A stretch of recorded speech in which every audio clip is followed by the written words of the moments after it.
أشرقت نفسي بنور من فؤادي حينما رددت يا رب العباد وانتشت روحي وصار الدمع. الحمد لله وكفى وسلام على عباده الذين اصطفى أما بعد فأعوذ بالله من الشيطان الرجيم بسم الله الرحمن الرحيم إنا أنزلناه في ليلة القدر وما أدراك ما ليلة القدر ليلة القدر خير من 1000 شهر تنزل الملائكة والروح فيها بإذن ربهم من كل أمر سلام هي حتى مطلع الفجر. وقال النبي صلى الله عليه وسلم من يقم ليلة القدر إيمانا واحتسابا غفر له ما تقدم من ذنبه أو كما قال صلی اللہ علیہ وسلم.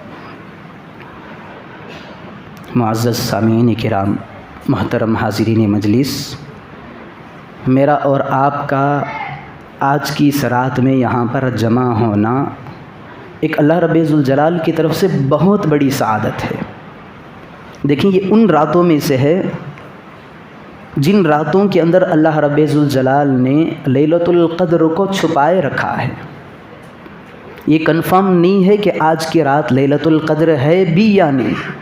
امید تو یہ کر سکتے ہیں اللہ رب ذوالجلال کی ذات سے کہ یہی ہو.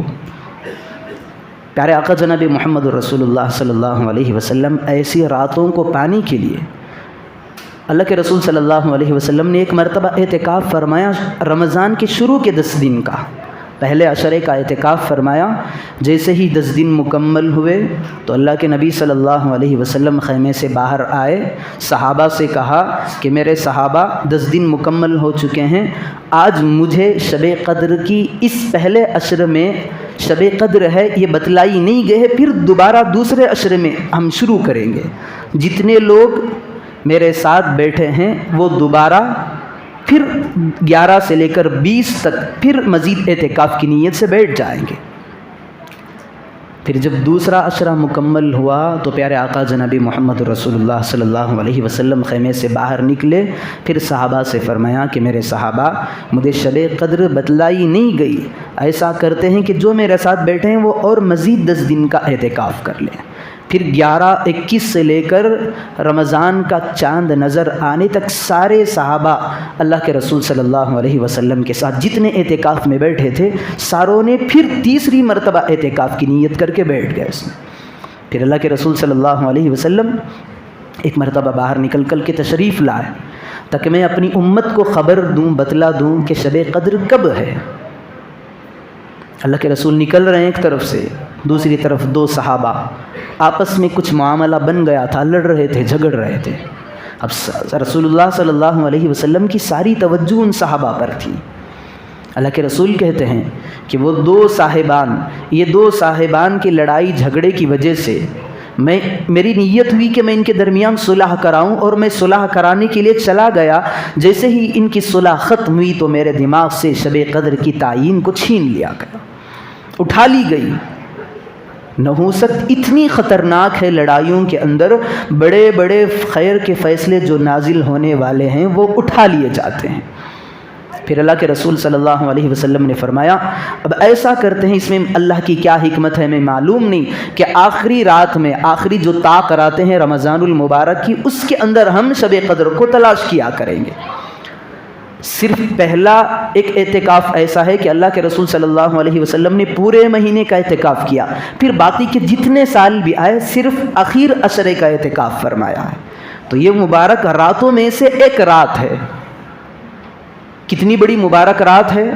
اللہ رب ذوالجلال فرماتا ہے انا انزلناہ فی لیلۃ القدر، ہم نے اس رات میں قرآن پاک کا نزول کیا ہے. لیلۃ القدر کو کیوں قدر کہا جاتا ہے؟ خود اللہ رب ذوالجلال اپنے پیارے حبیب سے ارشاد فرما رہا ہے وما ادراک ما لیلۃ القدر، میرے محبوب تمہیں پتہ بھی ہے کہ لیلۃ القدر کیا ہے. لیلۃ القدر، قدر کے معنی عربی میں ایک تقدیر کے آتے ہیں. تقدیر، تمام امتوں کے فیصلے اس رات کے اندر ہوتے ہیں. کون آدمی اس تک کتنی روزی پہنچے گی، کتنے سانسیں اس کی چلتی رہیں گی، وہ کتنا عرصہ دنیا کے اندر زندہ رہے گا۔ ایک چیز یہ ہے، احادیث کے اندر ملتا ہے، خلق اللہ العرش، اللہ نے سب سے پہلے جس چیز کو پیدا کیا وہ اللہ رب ذوالجلال کا عرش ہے۔ دیگر روایتوں میں ملتا ہے خلق اللہ القلم، اللہ رب ذوالجلال نے سب سے پہلے پین یعنی قلم کو پیدا کیا۔ پیدا کرنے کے بعد اللہ نے اس سے کہا اکتب، قلم چلتا جا۔ قلم نے اللہ رب ذوالجلال سے پوچھا اللہ لکھوں تو کیا لکھوں؟ تو اللہ رب ذوالجلال نے اسے حکم دیا کہ اب سے لے کر قیامت تک جتنے بھی احوال دنیا کے اندر پیش آنے والے ساری چیزوں کو لکھتا جا۔ اور وہ قلم لکھنا شروع ہوا، حتیٰ کہ قیامت تک جتنے حوادثات پیش آنے والے ہیں، انسان جو جو چیزیں کرنے والے، ساری چیزوں کو قلم نے نوٹ کر کے اللہ کے پاس پیش کر دیا۔ پورا ڈاٹا اللہ کے پاس موجود ہے، لیکن اللہ کہتا ہے جب بھی یہ راتیں آتی ہیں، لیلۃ القدر کی رات آتی ہے، اس میں سے قیامت تک کی جتنے سال ہیں اس میں سے ایک سال کا حصہ اللہ اٹھاتا ہے، فرشتوں کے حوالے کرتا ہے، کہتا ہے فرشتے تمہارے ذمہ بارش برسانے کا کام ہے، اس سال کے اندر اگلے سال کی چیز اگلے سال عطا کروں گا، لیکن آج لیلۃ القدر ہے، آج سے اگلے سال تک جتنی بارش اس دھرتی پہ برسنی ہے وہ تمہارے ذمہ ہے، ایک ایک بوند کا حساب اس کے اندر لکھا ہوا موجود ہے، اتنی ہی مقدار میں برسا دینا۔ روزی عطا کرنے والے فرشتوں سے کہتا ہے قیامت تک روزی کا کام تیرے ذمہ ہے، لیکن اس سال کے اندر اگلی لیلۃ القدر آنے تک جتنی روزی تجھے امت تک پہنچانا ہے اتنی روزی دانے دانے کا حساب اس کے اندر محفوظ ہے، ایک سال کا ڈاٹا محفوظ ہے، اس کو عطا کر دینا۔ ساری چیزیں اس کے اندر موجود ہیں۔ انسان اس سال سے اگلے سال تک کتنا کمائے گا، کتنا کھائے گا، کتنے نیک اعمال کرے گا، کتنی برائیوں کے اندر ملوث ہوگا، اللہ رب ذوالجلال ساری چیزوں کو اس کے اندر محفوظ کر رکھا ہے۔ قدر کے ایک معنی آتے ہیں تقدیر کے، تقدیر یعنی ہر چیز اللہ رب ذوالجلال کے علم میں ہے، وہ چیزیں ایک سال تک ہوتی رہیں گی، اگلے سال جب لیلۃ القدر آئے گی تو پھر وہاں سے نیا حساب، نیا سلسلہ ایک سال کا شروع ہو جائے گا۔ اور دوسرے معنی قدر کے آتے ہیں قدر و منزلت کے، بڑھوتری، مرتبہ، عزت، رتبہ، اس کے معنی میں قدر کے آتے ہیں۔ اللہ رب ذوالجلال کہتا ہے قدر دیکھنا چاہتے ہو لیلۃ القدر کی، انا انزلناہ فی لیلۃ القدر، جب میں نے اس میرے پورے کلام کو، جب میں دنیا کے اندر اس کو نازل کرنا چاہا تو میں سالوں کے اندر تلاش کرتا رہا، تو میں نے رمضان کے مہینے کو چنا۔ اللہ کہتا ہے میں نے رمضان کے مہینے کو چنا، پھر رمضان کے مہینے کے 3 ٹکڑے میں نے کیے، ایک عشرہ گزر گیا، دوسرا عشرہ گزر گیا، پھر تیسرا عشرہ، پھر تیسرے عشرے کو میں نے چنا، پھر تیسرے عشرے کے 10 دن میں سے میں نے لیلۃ القدر اس رات کو چنا ہے۔ کتنی بڑی رات ہے! ایک تو رمضان المبارک کا مہینہ جو خیر و برکت کا مہینہ ہے، اس کے لمحے لمحے کے اندر اللہ رب ذوالجلال کی طرف سے نعمت امتی پر برستی ہیں، ایسے مہینہ، پھر اس کے اوپر نور علی نور لیلۃ القدر کی رات، اس رات میں اللہ رب ذوالجلال نے آسمان دنیا جو پہلا آسمان ہے اس پر قرآن مجید کو نازل کیا ہے۔ یہ اتنی بڑی رات، جس رات کے اندر اللہ رب ذوالجلال نے اپنے کلام کو، اپنی بات کو جو قرآن کریم کی شکل میں موجود ہے اس کو اتارا ہے۔ ایسا تاثیر والا کلام، ایک تو آج کی طاق راتوں میں سے ہو سکتا ہے کہ آج شب قدر ہو یا نہ ہو، دوسری آج اس رات پر مزید بڑھوتری یہ ہے، مزید عنایت یہ ہے کہ آج کی رات میں اللہ رب ذوالجلال کا کلام مجید مکمل ہوا ہے۔ اور احادیث کی کتابوں میں ملتا ہے قرآن مجید جب بھی ختم ہو اگر اس مجلس کے اندر دعا مانگی جائے تو اللہ رب ذوالجلال اس دعا کو رد نہیں فرماتے، جو مانگا مل جاتا ہے۔ اگر آج شب قدر کی رات ہو تو نور علی نور ہے، ایک تو ختم قرآن کی محفل ہے، ایسا قرآن جو دلوں کے اندر گھس کر کے اثر کرنے والا ہو۔ قرآن میں اللہ رب ذوالجلال خود کہتا ہے وَإِذَا سَمِعُوا مَا أُنزِلَ إِلَى الرَّسُولِ تَرَىٰ أَعْيُنَهُمْ تَفِيضُ مِنَ الدَّمْعِ مِمَّا عَرَفُوا مِنَ الْحَقِّ۔ جب پہلی ہجرت ہوئی، کفار و مشرکین کے تکالیف بڑھتے گئے، تو اللہ رب ذوالجلال نے آرڈر کیا کہ اے میرے حبیب اپنی امتی کو لے کر، صحابہ کو لے کر کے ہجرت کر دو۔ یہ پہلی ہجرت تھی۔ چند صحابہ حبشہ کی ہجرت کر گئے، وہاں کا بادشاہ جو تھا نجاشی، اس کے دربار میں گئے، بادشاہ سے بات چیت ہوئی، بادشاہ نے پوچھا کیوں آئے ہو؟ حضرت جعفر، یہ پیارے آقا جناب محمد رسول اللہ صلی اللہ علیہ وسلم کے کزن چچیرے بھائی ہیں، انہوں نے کہا بادشاہ سلامت، ہمارے یہاں اللہ نے ہم میں سے ایک نبی کو مبعوث فرمایا جو ایمان کی دعوت دیتا ہے، اچھائی کا حکم کرتا ہے، قرآن کی تعلیم دیتا ہے، پھر عیسیٰ کو وہ نبی ہیں، وہ خدا نہیں ہے، یہ ساری چیزوں کی تعلیم دیتا ہے۔ تو بادشاہ سر جھکا کر کے ان باتوں کو سنتا رہا۔ ان کے کلام کے اندر اتنی تاثیر تھی کہ بادشاہ اور اس کے ساتھ میں جتنے درباری تھے ان کے آنکھوں سے آنسو آ گئے۔ حضرت جعفر قرآن کریم کی آیتیں پڑھ پڑھ کر کے سناتے جا رہے ہیں، ادھر بادشاہ اور اس کے درباری روتے جا رہے ہیں۔ بادشاہ کہہ رہا ہے ہاں جو تم نے کہا ہے وہ ٹھیک ہے، جو تم نے تلاوتیں کی ہیں وہ بھی ٹھیک ہے۔ پھر بادشاہ نے اپنے عیسائی علماء کو بھیجا کہ جاؤ آخری نبی الزماں محمد الرسول اللہ صلی اللہ علیہ وسلم کے پاس جانا اور ان سے ملاقات کر کے واپس آنا۔ اب عیسائی علماء پیارے حبیب صلی اللہ علیہ وسلم کے پاس گئے، جانے کے بعد کچھ بات چیتیں ہوئی، کہا اپنے دین کے بارے میں بتائیے۔ پیارے آقا نے انہیں سمجھایا، پھر پیارے آقا جناب محمد رسول اللہ صلی اللہ علیہ وسلم ان کے سامنے سورہ یاسین کی آیت تلاوت کر کے انہیں کچھ آیتیں سنا دیں تو زاروں قطار رونے لگے۔ تو اللہ رب ذوالجلال نے کہا دیکھو میرے کلام کی تاثیر، وَإِذَا سَمِعُوا مَا أُنزِلَ إِلَى الرَّسُولِ تَرَىٰ أَعْيُنَهُمْ تَفِيضُ مِنَ الدَّمْعِ۔ جب انہوں نے اس کلام پاک کو سنا، تم دیکھتے ہو ان کے آنکھوں سے آنسو زاروں قطار ٹپک رہے ہیں۔ ایسی تاثیر اللہ رب ذوالجلال نے اس کلام پاک کے اندر رکھی ہے، جس کلام پاک کو ہم لوگوں نے ٹھکرا دیا، چھوڑ دیا ہے۔ آلتو فالتو کی کتاب ہم سمجھ رہے، ہماری زندگیوں کے اندر سے قرآن پاک کے احکامات دور ہوتے جا رہے، ہم بھی دور ہوتے چلے گئے۔ صحابہ نے اس کو کلام اللہ سمجھا، ہدایت والی کتاب سمجھا، رہنمائی کرنے والی کتاب سمجھا۔ ہاں یہ دلوں کے اندر روح بخشنے والی کتاب ہے۔ حضرت عمر بن خطاب رضی اللہ عنہ راستے میں جا رہے تھے، کفار مشرکین نے میٹنگ قائم کی، کہا کہ محمد کا دین روز بروز بڑھتا جا رہا ہے، محمد کی جماعت ٹیم دھیرے دھیرے بڑھتی جا رہی ہے، کہیں ایسا نہ ہو کہ یہ بڑھتے جائے اور ہمیں نقصان پہنچائے، اب اس دین کو مٹانے کے لیے نعوذ باللہ محمد کو قتل کریں گے۔ اب میٹنگ کی، مشورے طے کیے، اب میٹنگیں ان کی چل رہی ہو رہی ہیں، رائے آ رہی، قتل کریں، یہ تو پاس ہو گیا پارلیمنٹ کے اندر، لیکن قتل کرنے والا کون ہے ابھی تک طے نہیں ہوا۔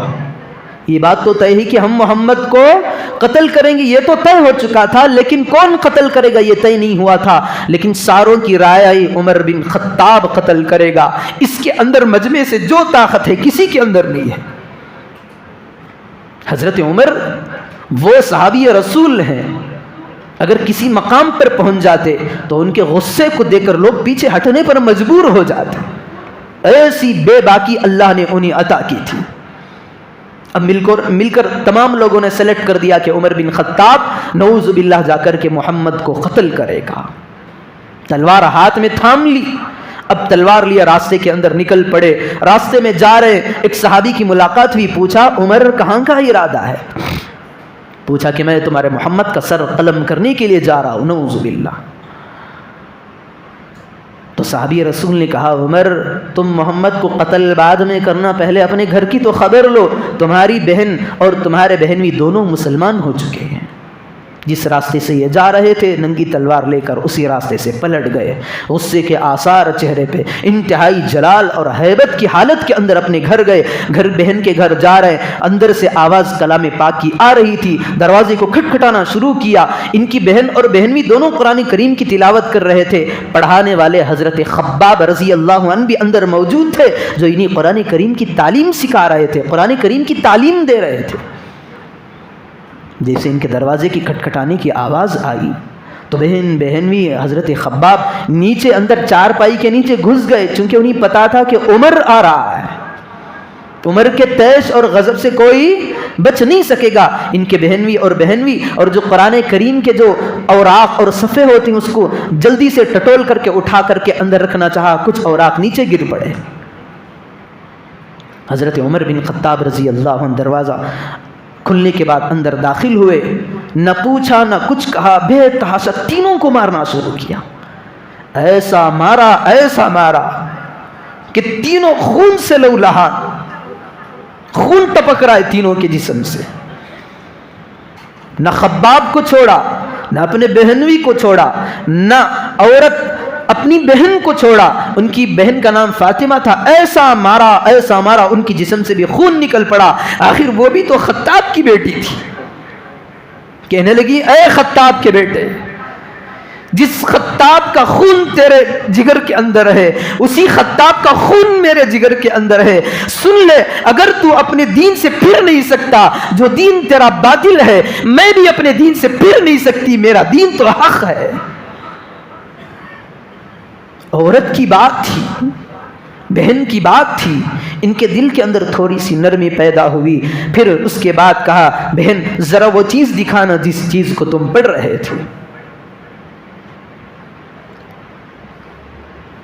تو حضرت عمر بن خطاب رضی اللہ عنہ کی بہن فاطمہ کہنے لگی تو مشرک ہے عمر، تو چھو نہیں سکتا، اس کو تیرے لیے چھونا جائز نہیں۔ لا یمسہ الا المطہرون، اس قرآن پاک کو جو یہ کلام خدا کا کلام ہے، اس کو بے وضو اور ناپاک آدمی چھو نہیں سکتا، لہٰذا تیرے لیے ضرورت اس بات کی ہے تو جا کے غسل کر کے آنا، تب میں تجھے اس ہاتھ میں تھما دوں گی۔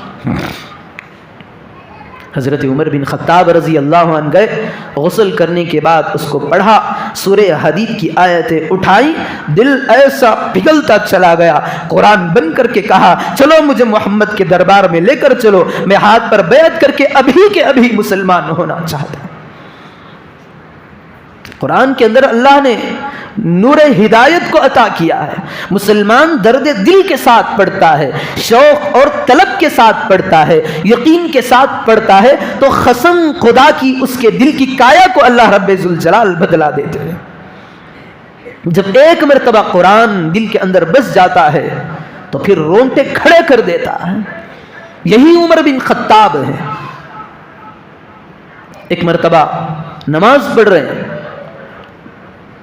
نماز پڑھتے پڑھتے سورہ طور شروع ہوا، سورہ طور کے اندر آیتیں آئی ہیں وَإِنَّ عَذَابَ رَبِّكَ لَوَاقِعٌ، تیرے پروردگار کا عذاب آنے والا ہے، مَا لَهُ مِن دَافِعٍ، جب وہ عذاب آ جائے گا کسی مائی کے لال کے اندر اتنی طاقت نہیں کہ پروردگار کے عذاب کو روک کر کے دکھائے۔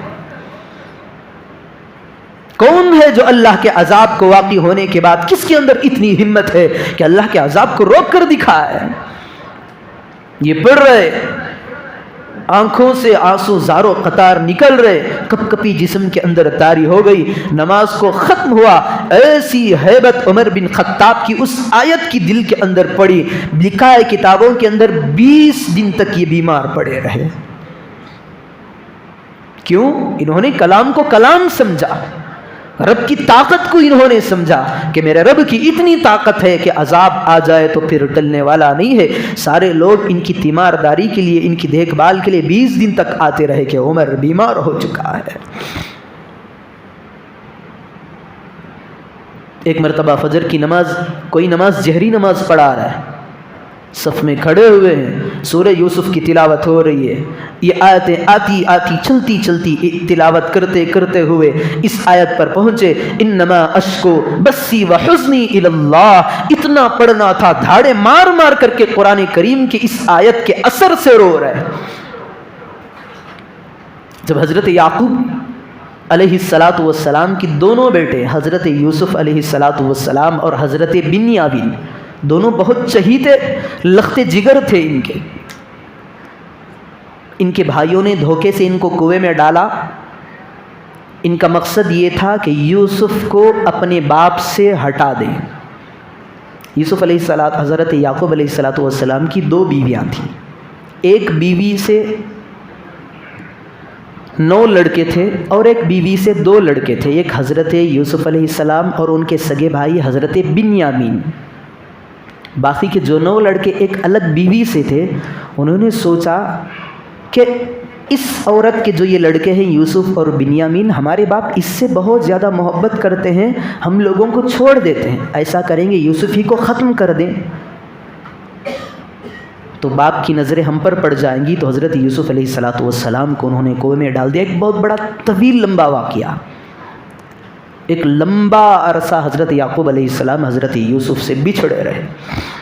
اتنا روئے قرآن کہتا ہے ایسا روئے کہ ان کی آنکھوں کی بینائی ختم ہو گئی. اس کے اندر اللہ رب ذوالجلال نے ایک بات کو پوشیدہ رکھا ہے کہ باپ کے اندر اولاد کی محبت اتنی ہوتی ہے, اگر بیٹے پر آفت آ جائے یا بیٹا بچھڑ جائے تو اس کے اعضاء کے اندر کوئی عضو تلف ہو جاتا ہے, آنکھیں چلی جاتی ہیں رو کر کے, یا کمزوری کا شکار ہو جاتا ہے. پھر ایک وقت یہ آیا حضرت یعقوب علیہ الصلاۃ والسلام پر, ایک عرصے کے بعد حضرت بنیامین بھی ان کے سامنے سے بچھڑ گئے. یہ دونوں بیٹے بہت زیادہ حضرت یعقوب علیہ السلام انہیں چاہتے. تو حضرت یعقوب علیہ الصلاۃ والسلام ان کا یہ جملہ ہے انما اشکو بثی وحزنی الی اللہ, میرا غم اور میرے دل کے اندر جو کیفیت ہے پریشانی کی, میں اس پریشانی کو اللہ رب ذوالجلال ہی کے سپرد کرتا ہوں. یہ آیت جب پڑھ رہے ہیں حضرت عمر بن خطاب رضی اللہ عنہ نماز میں دھاڑے مار کر کے رو رہے ہیں. آخری صف میں جن لوگوں نے صف باندھ کر کے جو لوگ کھڑے ہوئے تھے وہاں تک ان کے دھاڑوں کی آواز سنائی دے رہی ہے. اللہ کہنا یہ چاہ رہا ہے میں نے اس قرآن کو تم پر جو نازل کیا ایسا ہی نہیں دیا ہے, یہ با اثر کلام ہے, یہ با رسوخ کلام ہے. جو درد دل کے ساتھ پڑھتا ہے اس کے دل کی کایا پلٹ جاتی ہے. اب ذرا جگر پر ہاتھ رکھ کر کے دیکھیں کتنے گھروں کے اندر قرآن کریم کو ہم نے رکھا ہوا ہے.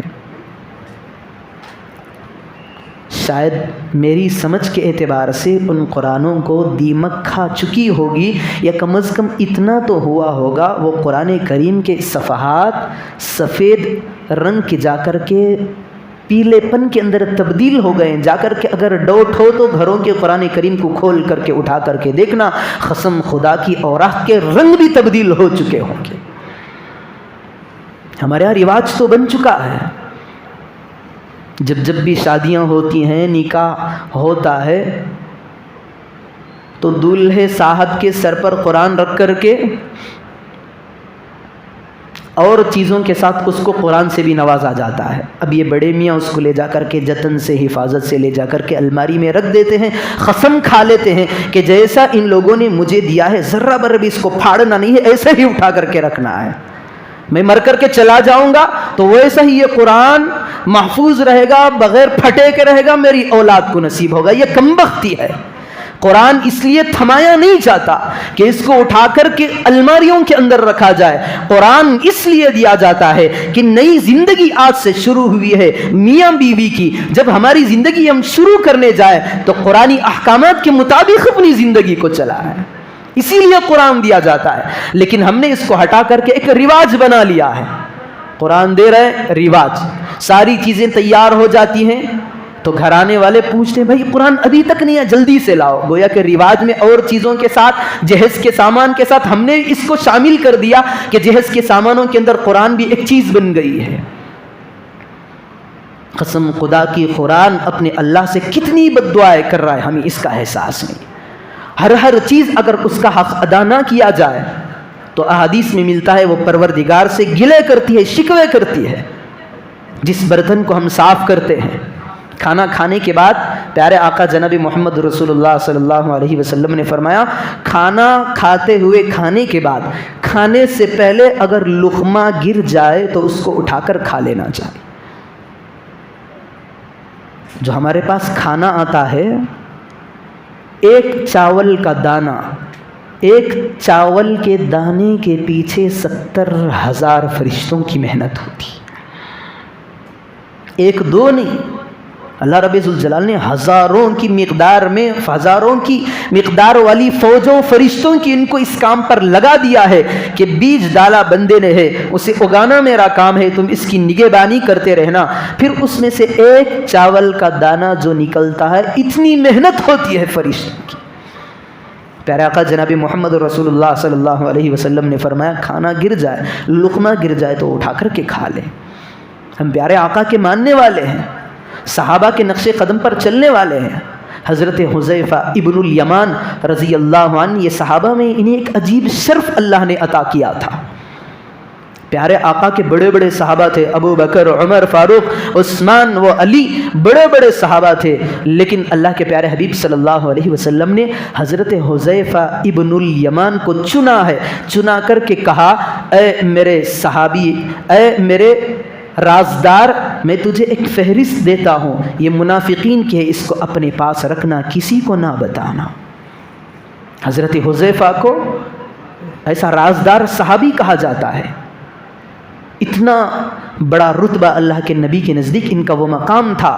ایک مرتبہ گئے، بڑے بادشاہ نے دعوت کی، سلطان کا دربار تھا، باہر سے لوگ شاہانہ ٹائپ کے لوگ تھے، دسترخوان سجا ہوا ہے، شاہانہ دربار ہے، اس میں شاہی دربار لگ چکا ہے، شاہی دربار کے اندر شاہی دسترخوان بچھا ہوا ہے، بڑے بڑے لوگ آ کر کے بیٹھ رہے ہیں، دعوت میں حضرت حذیفہ ابن الیمان بھی بیٹھ گئے۔ ہوا ایسا کہ کھانا کھا رہے تھے، کھانا کھاتے ہوئے حضرت حذیفہ رضی اللہ عنہ کے ہاتھ سے ایک لقمہ اٹھانے کے دوران نیچے گر گیا۔ حضرت حذیفہ نے دیکھا میرے آقا کی سنت ہے، میرے آقا کا فرمان ہے کہ اگر لقمہ گر جائے تو اٹھا کر کھا لینا ہے۔ تو حضرت حذیفہ الیمان رضی اللہ عنہ نے اس کو یوں اٹھانا چاہا، لے کر ہاتھ میں اٹھا رہے ہیں، ہاتھ بڑھا رہے ہیں، بازو تو سارے لوگ افیشل ٹائپ کے لوگ تھے۔ ایک صاحب نے دھکا مارا، حذیفہ تم کر کیا رہے؟ یہ بادشاہ کا دربار ہے، تمہیں پتہ نہیں کہ یہاں گری ہوئی چیز اٹھایا نہیں کرتے؟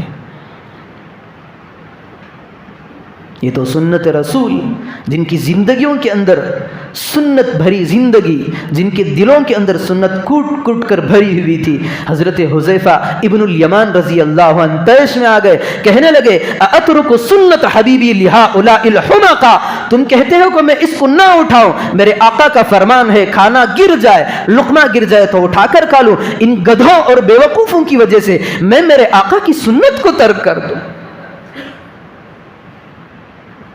ساروں کی بولتی بند ہو گئی۔ حضرت حذیفہ رضی اللہ عنہ نے امت کو یہ پیغام دے دیا کہ دنیا والے جو بھی ہو، اگر سنت کی باری آئی تو پیچھے نہیں ہٹنا۔ اس کو اٹھا کر کے حضرت حذیفہ نے کھایا ہے۔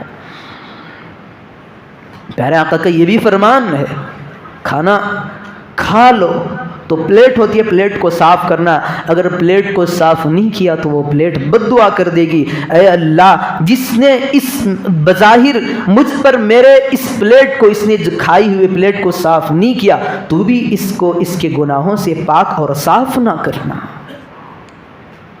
کتنی بڑی بد دعا۔ ہر چیز اگر اس کا حق ہم ادا نہ کریں تو وہ اللہ رب ذوالجلال کے دربار میں شکوے اور شکایت کرتی ہے اور بد دعائیں کرتی ہیں۔ تو ذرا سوچیں، ان کی بد دعا ایک طرف اور دوسری طرف ہمارا قرآن صدیاں بیت گئی، ہم نے آج تک نہیں کھولا، آج تک ہمارے خلاف اللہ رب ذوالجلال کے بارے میں، اس کے دربار میں کتنے بد دعائیں کر چکا ہے۔ ہم کہتے ہیں کہ ہماری زندگیوں کے اندر پریشانیاں، ارے قرآن کی بد دعا لیں گے تو ہماری زندگیاں کہاں سے سنوریں گی؟ ہماری زندگیوں کے اندر میاں بیوی کے جھگڑے جھگڑے کہاں سے ختم ہوں گے، اولاد اور باپ کے جھگڑے کہاں سے ختم ہوں گے، ساس اور بہو کے جھگڑے کہاں سے ختم ہوں گے۔ ادھر طرف سے ہم سمجھتے ہیں کہ ہماری زندگی خوش عیش ہو جائے، زندگی خوشگوار ہو جائے، دوسری طرف ہم پر اللہ کی پھٹکار بھی ہو رہی ہے، اللہ کا غضب بھی اتر رہا ہے، قرآن پاک کی بد دعا اور وہ بد دعا قبول کرنے والا اس کا مالک ہے، اس کی بد دعائیں بھی ہو رہی ہیں، کہاں سے ہماری زندگی خوشحال ہوگی؟ تو یہ وہ کلام ہے، اسے سینے سے لگانا چاہیے۔ حضرت عثمان رضی اللہ عنہ جب قرآن پڑھنا شروع کرتے، ایک صحابی رسول کہتے ہیں ان کے اندر ایسا شوق تھا قرآن کا، حضرت عثمان بن عفان رضی اللہ عنہ گئے رکعت بننے کے لیے، پیچھے صحابی کہتے ہیں میں دیکھا کہ عثمان بن عفان سامنے چلے گئے، میں ان کی اقتداء میں جا کر کے میں نے بھی نماز کی نیت باندھ لی، قرآن پڑھنا شروع کیے۔ پہلی رکعت ہے، سورہ بقرہ چل رہا ہے، پھر ختم ہوا، سورہ آل عمران شروع کیا، ختم ہوا، نساء پر پہنچے، سورہ نساء ختم، مائدہ پر پہنچے۔ وہ صحابی رسول کہتے ہیں کہ میں سوچ رہا تھا عثمان اب رکوع میں جائیں، اب رکوع میں جائیں، ساری راتیں گزر جاتی تھی، ایک رکعت میں حضرت عثمان پورا قرآن ختم کر دیتے۔ ہے کوئی اس دھرتی پہ مائی کا لال؟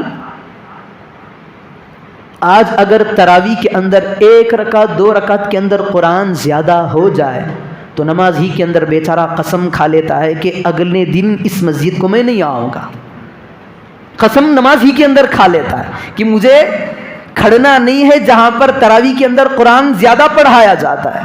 میرے بھائیوں، رمضان المبارک کا ایک مہینہ تو ذرا اندازہ لگائیں، دو رکعت ایک رکعت کے قرآن کے اندر ہمارے جسم کے اعضاء ڈھیلے پڑ جائیں، ہمارا جسم جواب دینا شروع ہو جائے تو صحابہ نے اپنے آپ کو کس مشقت کے اندر ڈال کر کے ایک رکعت میں پورا قرآن مجید ختم کیا ہوا۔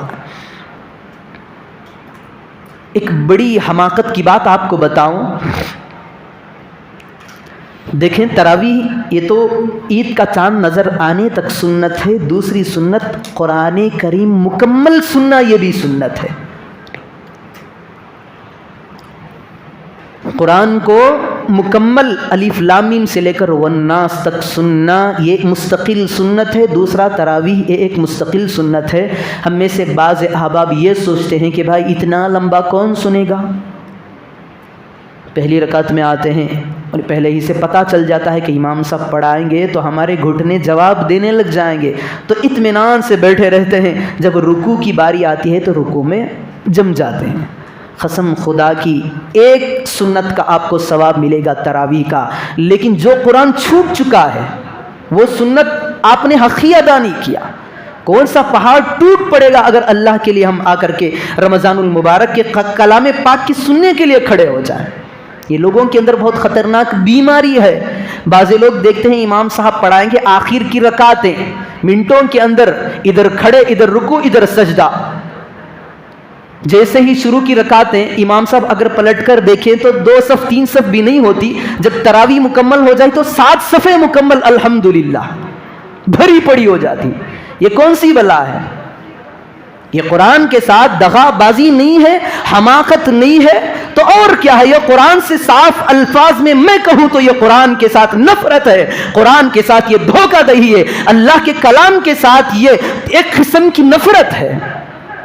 محبت ہوتی تو جگر پر ہاتھ رکھ کر کے بتائے، پاؤں میرے ورم کر جائیں۔ ہم نے پیارے آقا کے بارے میں نہیں پڑھا، پیارے آقا جناب محمد رسول اللہ صلی اللہ علیہ وسلم تشریف لے گئے، پیچھے صحابی رسول ہے کھڑے ہوئے، اللہ کے رسول نے رکعت کی نیت باندھی، قیام اللیل ہے، ایک رکعت ہوئی، ایک رکعت کے اندر پیچھے جو کھڑے ہوئے صحابی وہ کہہ رہے ہیں کہ پیارے آقا 100 رکعت 100 آیتوں پر اب رکوع فرمائیں گے۔ وہ نمازی کے اندر سوچ رہے ہیں کہ اب رکوع ہوگی، لیکن رکوع نہیں ہوا، 200 آیتوں پر رکوع کریں گے، 200 آیتوں پر رکوع نہیں ہوا۔ پھر چلتے چلتے سورہ بقرہ مکمل ہوئی، پھر آگے چل کر آل عمران کو مکمل کیا، آگے چلے سورہ نساء مکمل ہوئی، آگے چلے بعض روایتوں میں ملتا ہے سورہ مائدہ کو بھی مکمل کر لیا۔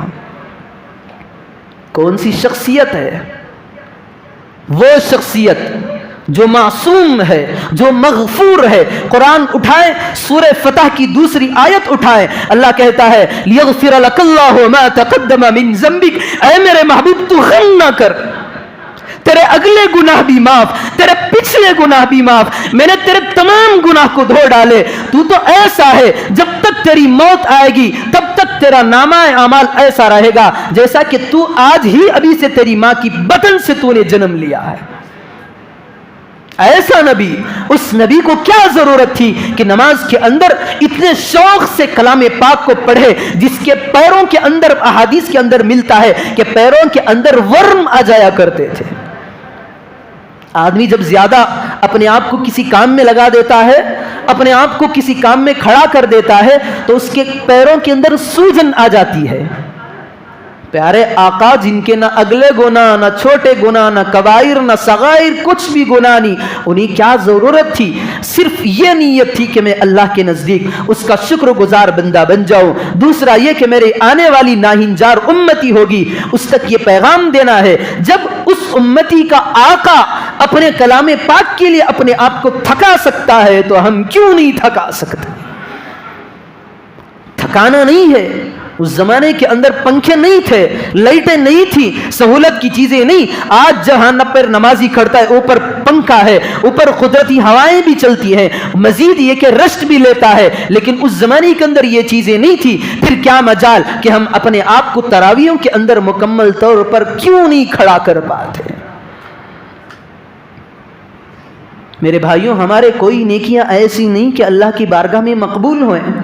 کوئی آدمی ہاتھ اٹھا کر کہہ سکتا ہے ہاں میری یہ نیکی ہے اللہ کو پسند آ گئی؟ کوئی کہہ سکتا ہے. بڑے سے بڑا لے کر کے چھوٹے سے چھوٹا بندہ بھی یہی کہتا ہوگا میری کوئی ایک نماز، میری کوئی ایک رکعت، میرا کوئی کلام، میرا کوئی ذکر، میرا کوئی اللہ کا نام لینا اللہ کے یہاں شاید مقبول نہیں ہے. ہم گناہوں میں لت پت، ہمارے اعمال کی گارنٹی ہم ہی نہیں ہے. ہاں ہو سکتا ہے کہ جو بندہ شروع الف لام میم سے لے کر والناس تک مکمل ہر رکعت کے اندر مکمل قرآن مجید سنا ہو، اللہ رب ذوالجلال کی عزت کی قسم اگر اللہ اسے مغفرت کرنا چاہے تو صرف اس ایک بنیاد پر اس کی مغفرت کے فیصلے کر دیتا ہے. سوچتا ہے اللہ رب ذوالجلال اس نے الف لام میم سے لے کر والناس تک اور لوگوں کی طرح یہ کٹ نہیں لیا، برابر نماز جیسی پہلی رکعت ہوتی، رکعت بنتا رہا، تلاوت ہوتی رہی، 20 رکعت مکمل ہوتی رہی، یہ روٹین ہوتا رہا اس کا، یہاں تک کہ قرآن ختم ہو گیا. میری عزت کی قسم، میری جلال کی قسم، میری علوی مرتبت کی قسم، میں اس کو اپنی ذمہ داری پر اس کی بخشش کے فیصلے کرنے کے لیے تیار ہوں. کم از کم اس بات پر تو اللہ رب ذوالجلال ہماری مغفرت کر سکتا تھا. یہ قرآن وہ ایسا با اثر کلام ہے. حضرت اسید بن حضیر رضی اللہ عنہ ایک مرتبہ گھر کے باہر، گھر کے اندر یہ کلام مجید پڑھ رہے ہیں، پاس میں ان کا گھوڑا کھڑا ہوا تھا، یہ قرآن کرتے جا رہے ہیں، قرآن کرتے جا رہے ہیں. اللہ رب ذوالجلال کو ان کی تلاوت سے آسمان سے فرشتوں کو سننے کے لیے نازل کرنا پڑا. آسمان سے بادل نما چیزیں، فرشتے تھے وہ آ رہے ہیں. جیسے ہی گھوڑے نے دیکھا سارے بادل نما ٹائپ کے کچھ چیزیں گھیر کر کھڑی ہوئی ہیں تو گھوڑا بدکنے لگا، ایسا بدکا. حضرت اسید بن حضیر رضی اللہ عنہ کو یہ خیال ہوا کہ ان کا ایک چھوٹا سا بچہ یحییٰ وہاں پر پڑا ہوا ہے، سو رہا ہے، کہیں ایسا نہ ہو کہ بدکتے بدکتے میرے بچے کے سینے پر بھی اپنے پاؤں کو رکھ دے اور وہ تباہ و برباد ہو جائے. انہوں نے قرآن کو بند کیا. جیسے ہی قرآن کو بند کیا ادھر گھوڑے کا بدکنا کم ہوا. عجیب ماجرا ہے. صحابی رسول اپنے آقا جناب محمد رسول اللہ صلی اللہ علیہ وسلم کے پاس پہنچے، پہنچ کر کہنے لگے حضرت اسید بن حضیر رضی اللہ عنہ، اے پیارے آقا جناب محمد رسول اللہ صلی اللہ علیہ وسلم، رات میں قرآن کریم کی تلاوت کر رہا تھا تو میں نے ایک عجیب معاملہ دیکھا ہے. میں نے دیکھا قرآن کی تلاوت کر رہا تھا، گھوڑا بدک رہا تھا، گھوڑے کے بدکنے کے ڈر سے اپنے بچے کو کہیں ہلاک نہ کر دے، میں نے قرآن کو بند کر دیا. واپس آ کر کے دیکھا تو گھوڑا اوپر دیکھ رہا تھا، جس کی نظریں اوپر تھیں تو ایک بادل نما بہت ساری چیزیں آئی ہوئی تھیں. یہ ماجرا کیا ہے؟ پیارے آقا جناب محمد رسول اللہ صلی اللہ علیہ وسلم نے حضرت اسید سے فرمایا، اسید یہ تمہاری تلاوت کے سامعین شوقین ہیں، جو تم تلاوت کر رہے ہو اس کو سننے کی غرض سے آئے ہیں۔ قسم خدا کی اگر تم قرآن کریم کی تلاوت صبح تک کر لیتے تو سارا مجمع ان فرشتوں کو دیکھ لیتا۔ ہم پڑھ رہے ہوتے ہیں، ہمیں احساس تک نہیں چلتا کہ کتنے فرشتے ہماری مجلس میں آ کر بیٹھ ہوئے ہیں، اللہ کا کلام سننے کے لیے تڑپ رہے ہیں فرشتے آ کر کے۔ ہمیں پتہ نہیں ہوتا، ہماری مجلسوں کے اندر بھرے پڑے رہتے ہیں فرشتے، جہاں پر اللہ کی بات چلتی ہے، دین کی بات چلتی ہے، شریعت والی بات چلتی ہے، پیارے آقا کا تذکرہ ہوتا ہے، ذکر و اذکار کی محفلیں لگتی ہیں، وہاں پر فرشتوں کا ہجوم ہوتا ہے۔ دیکھیں ساری مجلس یہاں پر لگی ہوئی ہے، یہاں پر جو بات چل رہی ہے کلام پاک کا تذکرہ، اللہ کی قدرت کی بات چل رہی ہے۔ اگر خدا نہ خواستہ ابھی اسی محفل میں اگر باہر سے ایک آدمی گنہگار آ کر کے کسی کام سے باہر آ کر کے بیٹھ جائے، ایسا سمجھے ایک آدمی آیا اس مجلس میں کسی کو لے جانے کے لیے، دیکھا کہ اتنا مجمع بیان سن رہا ہے تو سوچا کہ چلو بیان تو سن رہا ہے، جب بیان ہو جائے گا تو میں اپنے ساتھی کو لے جاؤں گا، تب تک میں وہاں پر بیٹھا رہوں گا، وہاں پر بیٹھا رہے گا۔ وہ بندہ باہر کے حصے میں سارے مسجد کے اندر بیٹھے تو ہر چیز کی رپورٹ اللہ تک پہنچتی ہے۔ فرشتے جاتے ہیں پوچھتے ہیں، اللہ رب ذوالجلال ان سے پوچھتا ہے فرشتے آ کہاں سے رہے؟ حالانکہ اللہ کے علم میں سب چیزیں ہیں، لیکن اللہ پوچھتا ہے سوالیہ انداز میں۔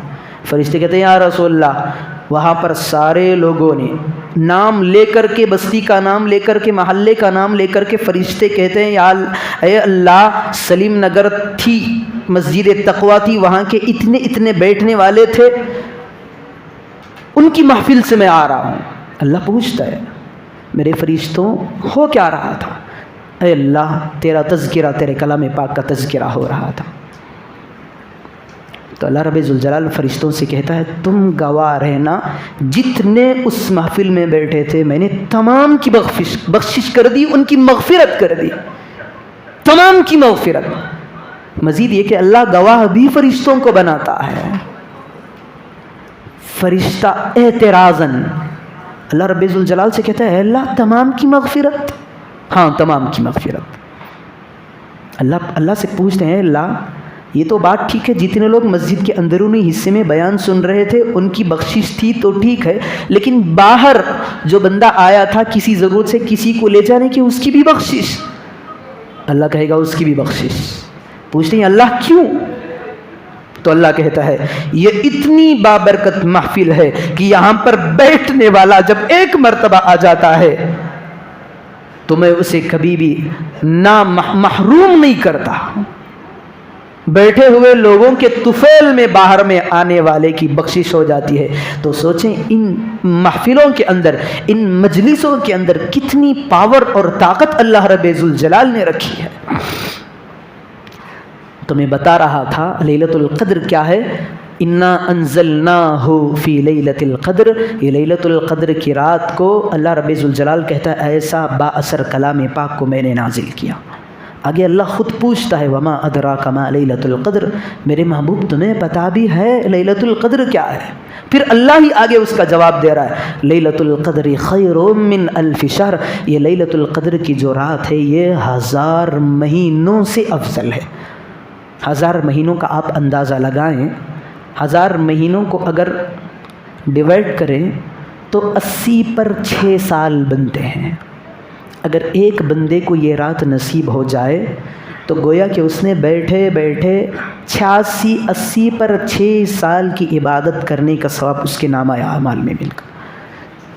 اگر اس سے پہلے سال کی مجھے رات مل گئی، ایسا سمجھے اگر 5 راتیں مجھے 5 سال پہلے سے ملتی آ رہی ہیں، 430 سال کی عبادتوں کا ثواب میرے نامہ اعمال میں لکھا جائے گا۔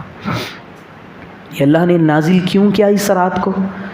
اللہ کے پیارے حبیب صلی اللہ علیہ وسلم بنی اسرائیل کا تذکرہ کر رہے تھے، وہاں کے مجاہدین کا تذکرہ کر رہے تھے، ایک قول کے مطابق انبیاء علیہ السلام کا تذکرہ کر رہے تھے کہ انہوں نے اتنی بڑی مدتوں تک پلک جھپکنے کے برابر اللہ رب ذوالجلال کی نافرمانی نہیں کی، اللہ کی عبادت میں مشغول رہے، جہاد کے اندر مصروف رہے، تو صحابہ متحیر ہوئے، تعجب میں پڑ گئی، اے اللہ کے رسول، ان کی تو عمریں اتنی بڑی لمبی، کتنی لمبی؟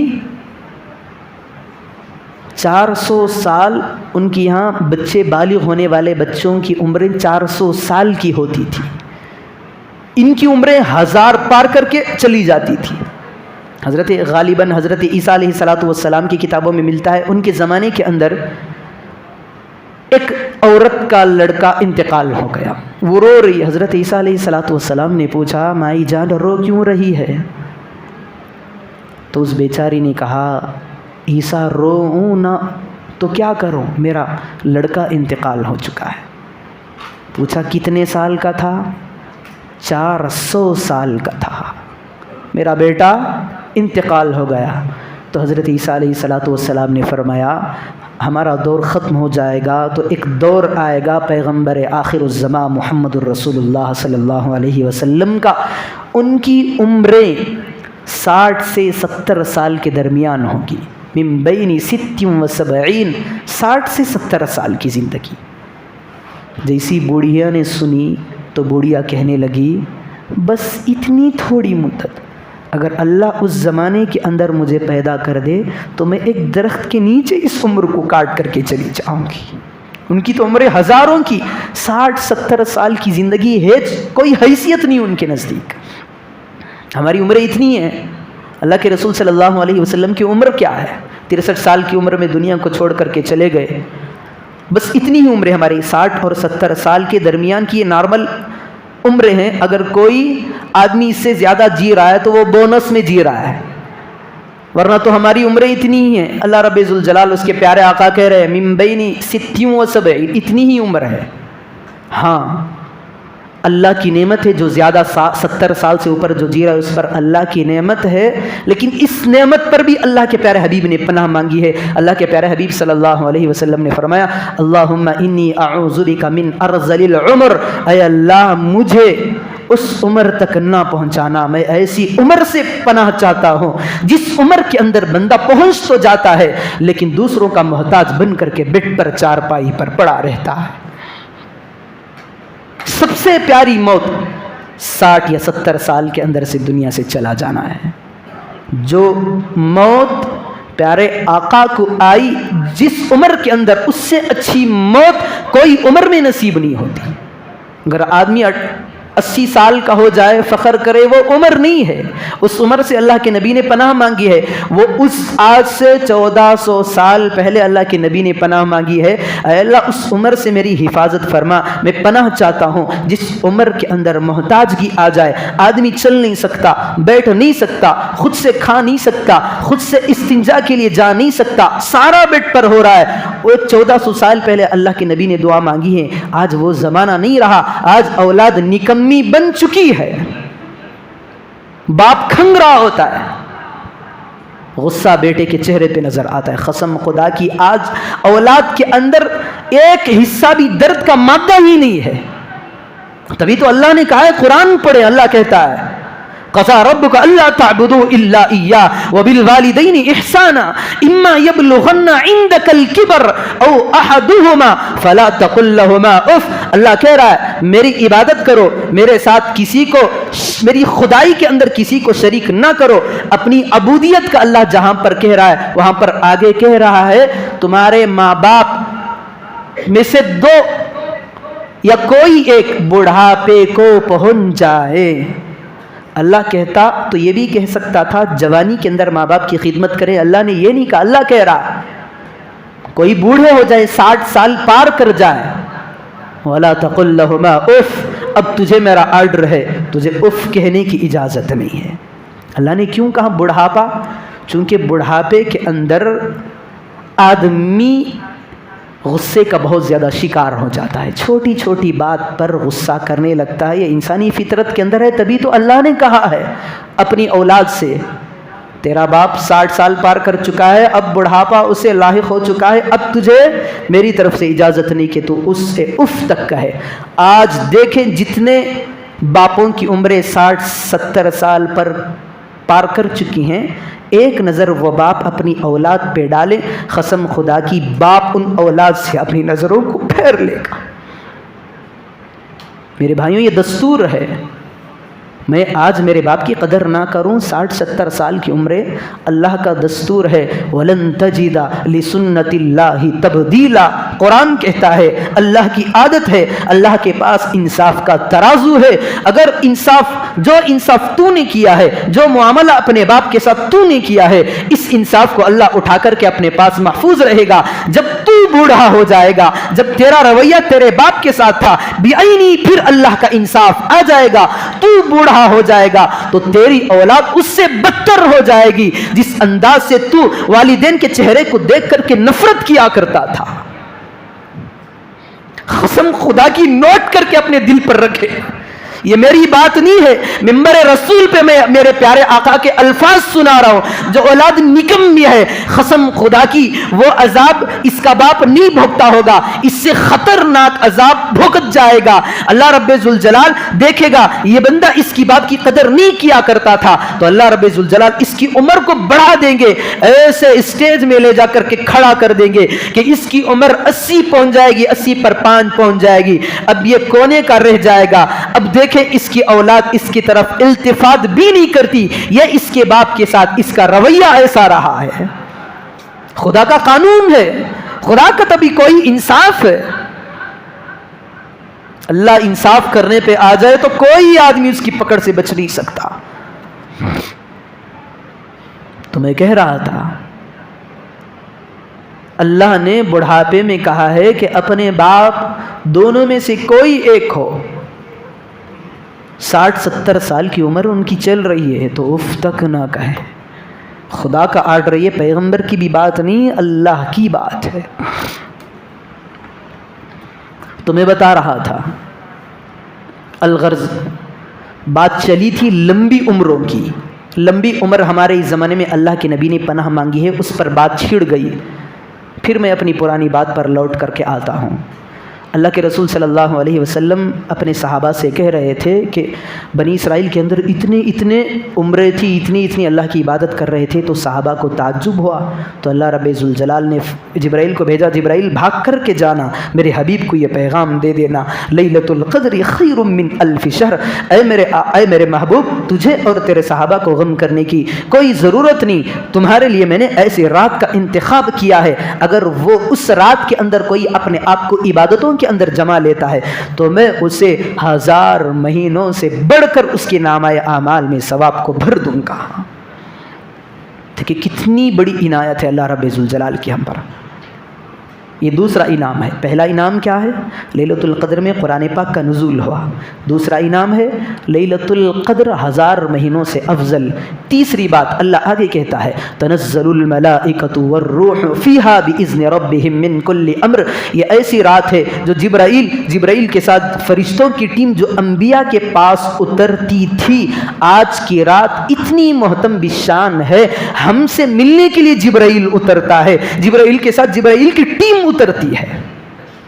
جو فرشتہ پیغمبر کے پاس آئے، وہ فرشتہ ہم نکموں کے پاس آئے، تو سمجھے ذرا اس رات کو کتنی بڑی بابرکت رات ہوگی۔ انبیاء کے پاس فرشتہ آ رہا ہے، وہ فرشتہ کہاں؟ وہی فرشتہ جبرائیل اس دھرتی پہ اترتا ہے۔ ہاں، جو اس رات کے اندر فرشتے جس بندے کو عبادت کے اندر پاتے ہیں، تلاوت قرآن کے اندر پاتے ہیں، ذکر و اذکار میں ملوث پاتے ہیں، قیام اللیل کے اندر پاتے ہیں، اس بندے کے پاس آ کر کے فرشتے جبرائیل اس کی ٹیم مصافحہ کرتی ہے۔ شاہ ولی اللہ محدث رحمت اللہ علیہ نے لکھا ہے، ہم تو مانتے ہیں اس بات کو فرشتے آئیں، ہمیں پتہ کیسے چلے کہ فرشتوں نے ہم سے ملاقات کی ہے؟ تو انہوں نے ایک جملہ لکھا ہے کہ اس رات کے اندر جو بندہ جس عبادت کے اندر مشغول ہو، اگر اس دل کے اندر عبادت کا شوق مزید بڑھ جائے، فرحت اس کے دل کے اندر آ جائے، میں نے قرآن کھول کر کے رکھا ہے، قرآن پڑھتا جا رہا ہوں، میرے دل کے اندر شوق آتا جا رہا ہے، مزید پڑھ رہا ہوں، شاہ ولی اللہ محدث دہلوی رحمۃ اللہ نے لکھا ہے یہ اس بات کی علامت ہے کہ فرشتوں نے اسے اپنے ہاتھ سے مصافحہ کر کے گیا۔ جو فرشتہ جن ہاتھوں سے انبیاء سے ملاقات کرتا رہا وہ فرشتہ آج ہم جیسے ناہین زروں سے ملاقات کر کے جا رہا ہے. کیوں؟ کیونکہ لیلۃ القدر خیر من الف شہر. وہ ہم سے ملاقات کرنے کے لیے نہیں آیا. اگر ہمارے گناہوں کو دیکھ دیتا تو جبرائیل اللہ سے کہتا اے اللہ تو مجھے کس نکمی قوم کے پاس بھیج رہا ہے جو صبح سے لے کر شام تک گناہوں میں ڈوبی ہوئی ہے. وہ فرشتہ آ کر کے مل رہا ہے, ہمارے لیے نہیں مل رہا ہے. ہم جو عبادت کر رہے ہیں اس لیلۃ القدر کے مقام اور مرتبے اور عظمت کی خاطر آ کر کے ہم سے مل رہا ہے. آگے چلے, سلام ہی حتی مطلع الفجر. یہ رات کب تک رہتی ہے؟ ہمیں سے بعضوں کا خیال ہے تراویح میں بڑے شوق سے آ جاتے ہیں, مغرب کی نماز ٹھس گئے, سوچتے ہیں آج کی رات جاگنے کی ہے تو تراویح میں چلے جائیں گے, شب قدر ہے, قرآن تو آج ختم ہونے والا ہے. یہ رات شروع ہوتی ہے جیسے ہی سورج غروب ہوتا ہے تبھی سے اس رات کا آغاز شروع ہو جاتا ہے. مغرب کی نماز ہم پڑھتے ہیں تو لیلۃ القدر ہی کے اندر ہوتی ہے, اور ایسا بھی نہیں کہ ایک حصہ اس کا لیلۃ القدر کا ہے دوسرا ایسا نہیں. اللہ کہتا ہے ہی حتی مطلع الفجر, صبح صادق جب شروع ہوئی مغرب کے بعد, غروب آفتاب کے بعد, تو اس کا ٹائم صبح صادق تک ہوتا ہے. ہمارے علماء, ہمارے بڑوں نے لکھا ہے کہ رمضان المبارک کا آخری عشرہ جو ہوتا ہے بہت ساری تلاوت اپنے اوپر لازم کر لینا چاہیے. مثال کے طور پر دیکھیں, آج 21واں رمضان المبارک ہے, 20 رات جو شروع ہوتی ہے 21ویں رات, تو اسی رات سے 5-6 کام اپنے اوپر لازم کر لیں, بس کچھ نہ کریں. روزانہ ہر رات کے اندر 21ویں سے لے کر رمضان کا چاند نظر آنے تک اپنا یہ معمول بنا لیں کہ مجھے ایک چھوٹی رقم 10 روپیہ, میں ایک نچلی بات کر رہا ہوں, آپ کی استطاعت ہے 100 روپیہ نکال سکتے ہیں تو روزانہ رات کے وقت نکالیں. ایک کام ہو گیا, صدقہ میں نے کاٹ کر کے رکھ دیا. روزانہ 1 پارہ تلاوت نہیں, آدھا پارہ نہیں ہو رہا ہے, 1 رکوع, اتنا 6 آیتوں کا ہوتا ہے, 6-7 آیتوں کا صدقہ تو نکال کر کے رکھ دیا. ایک رات کے اندر, اسی رات کے اندر میں قرآن کریم کی تلاوت کروں. نوافل میں اپنے آپ کو لگا لوں, نہیں ہو رہا, 2 رکعت نفل پڑھ کر کے میں نے بیٹھ گیا. تہجد میں نے پڑھ لی, 100 مرتبہ کے اندر تینوں چیزیں کر لیا. 30 پر 3 مرتبہ سبحان اللہ, 30 پر 3 مرتبہ الحمدللہ, 34 مرتبہ اللہ اکبر, پھر تہجد پڑھ کر کے میں سو گیا. یہ ہر دن کا معمول ہے.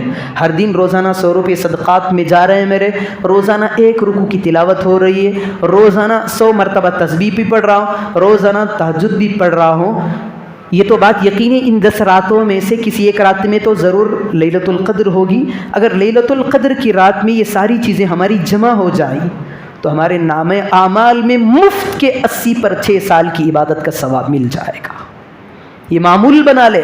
ہمارے بڑے علماء کی طرف سے اس بات کی طرف توجہ دلائی جا رہی ہے کہ ہر سال رمضان کے آخر عشرے کے اندر 5 چیزوں کو لازم کر لیں جو میں نے ابھی بتایا.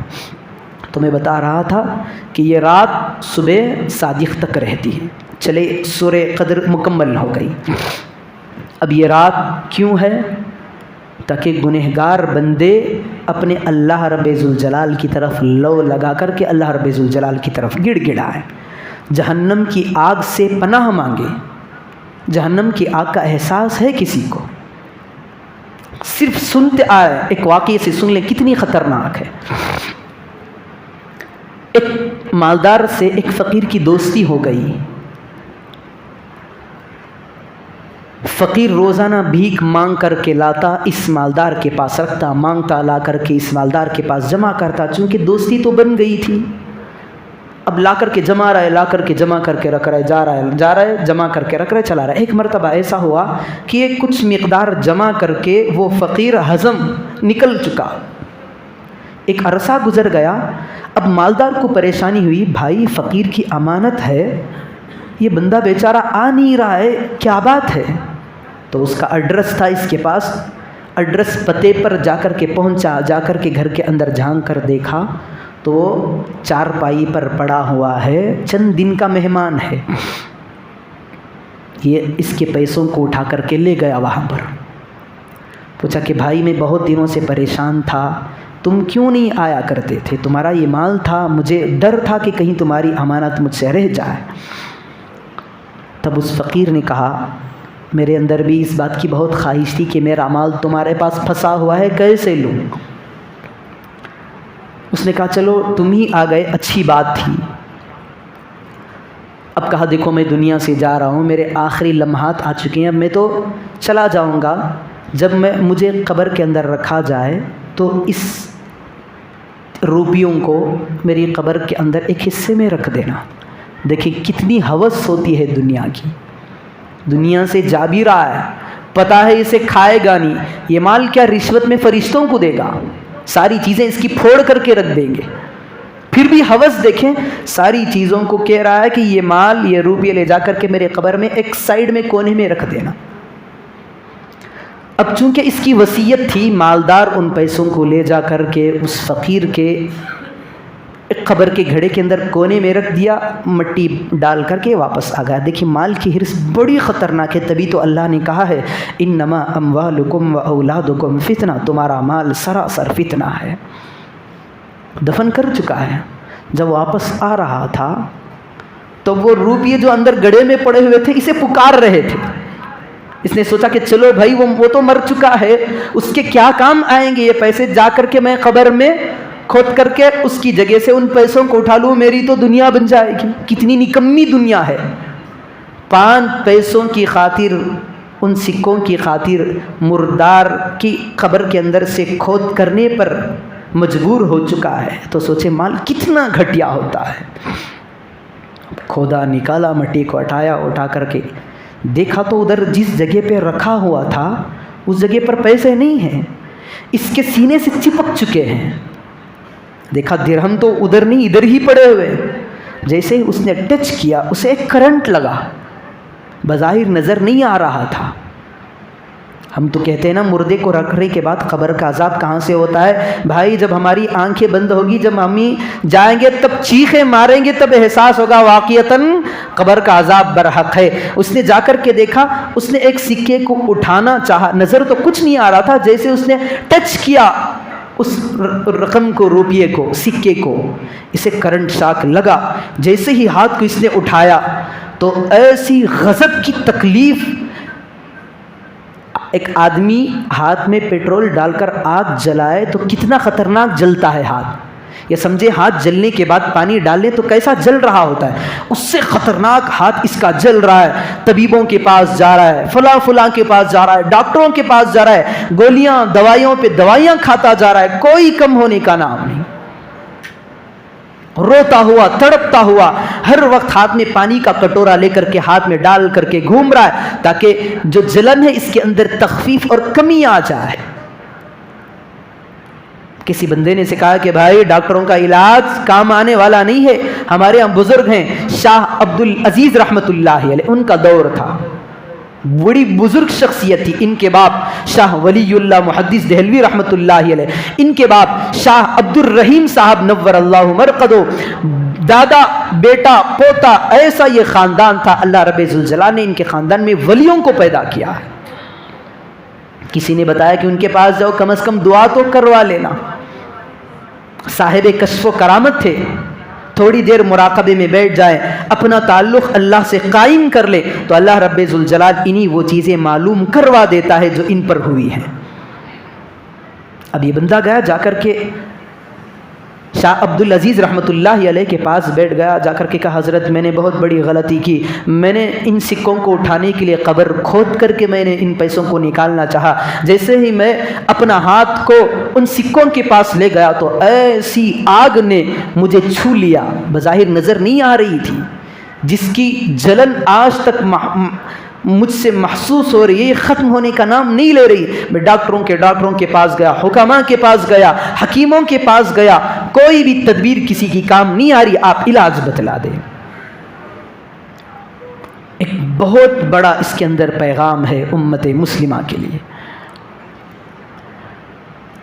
تو حضرت شاہ عبد العزیز محدث دہلوی رحمۃ اللہ علیہ نے کہا اب یہ ناممکن ہے میرے بھائی، تجھے جو آگ چھو لی ہے یہ جہنم کی آگ ہے، دنیا کے اندر کسی چیز کے اندر یہ طاقت نہیں ہے کہ تیرے جلن کو کم کر سکے۔ کوئی چیز دنیا کی طرح اس جلن کو کم نہیں کر سکتی. جیسا اس نے سنا کہ یہ چیز ناممکن ہے، جلن میرا نہیں جائے گا، میری موت تک باقی رہے گا، جیسے ہی سنا اس کے دل کے اندر ایک وحشت، ایک خوف آ گیا. خوف ایسا آ گیا موت تک مجھے اس حال میں رہنا ہے. فوراً آنسو ٹپکتے رہے، زارو خطار رونے لگا اپنی اس حالت پر کہ موت تک مجھے ایسا جلن کو برداشت کرنا ہے. بہت غضب کی بلا میرے ہاتھ میں چڑھ گئی ہے، کیا کروں، مجھے موت تک اس کا سامنا کرنا پڑ رہا ہے. ہاتھوں کو رکھا، مل رہا ہے، ادھر آنسو گر رہے، آنسو اتنے گرے ڈائریکٹ اس کے ہاتھ پر گر رہے.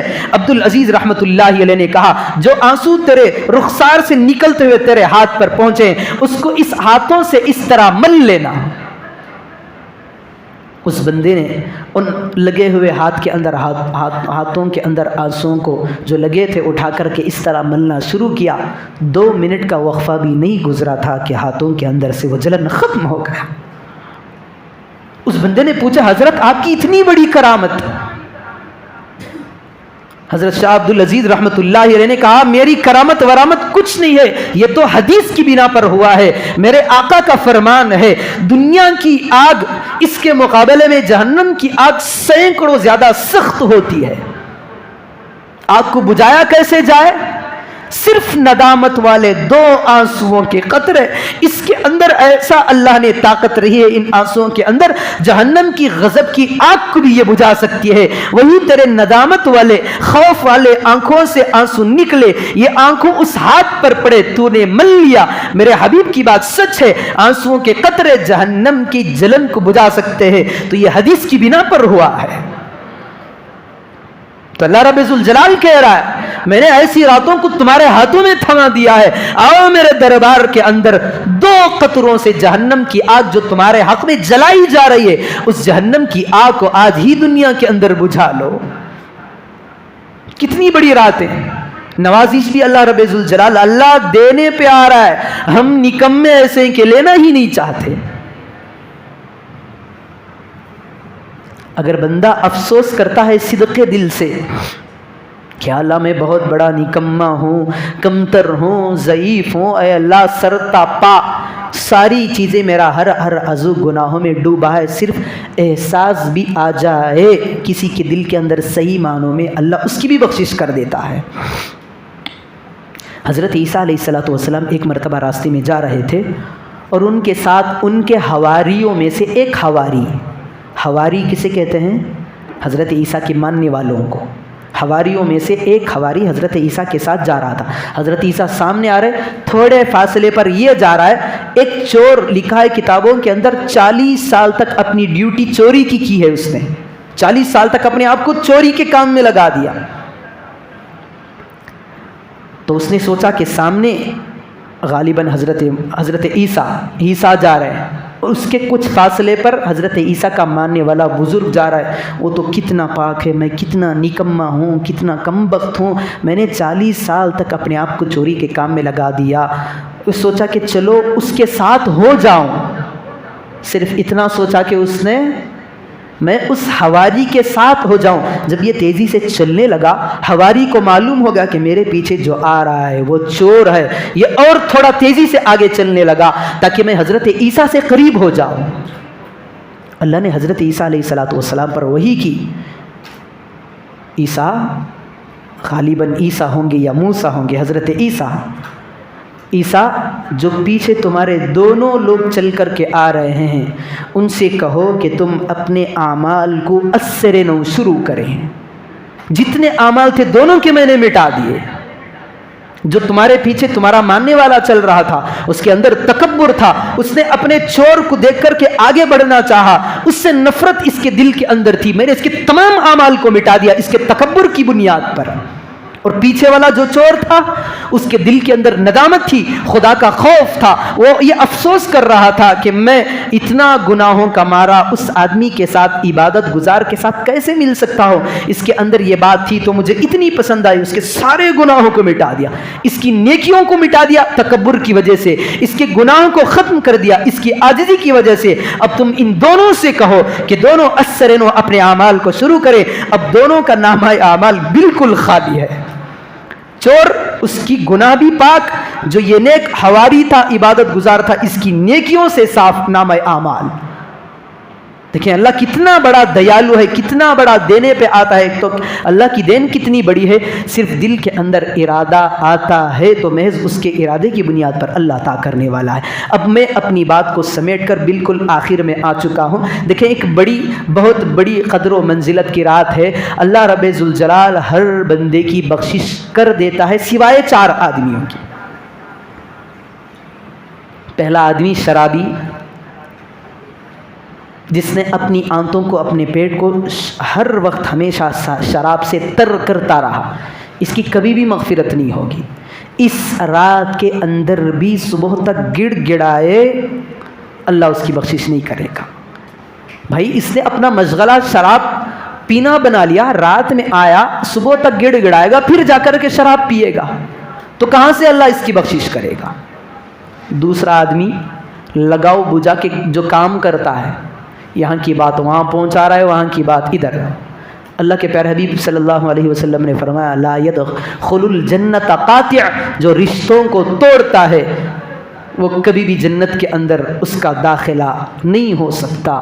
جنت کو اللہ نے اس پر حرام کر دیا ہے، کبھی بھی جنت میں داخل ہی نہیں ہو سکتا۔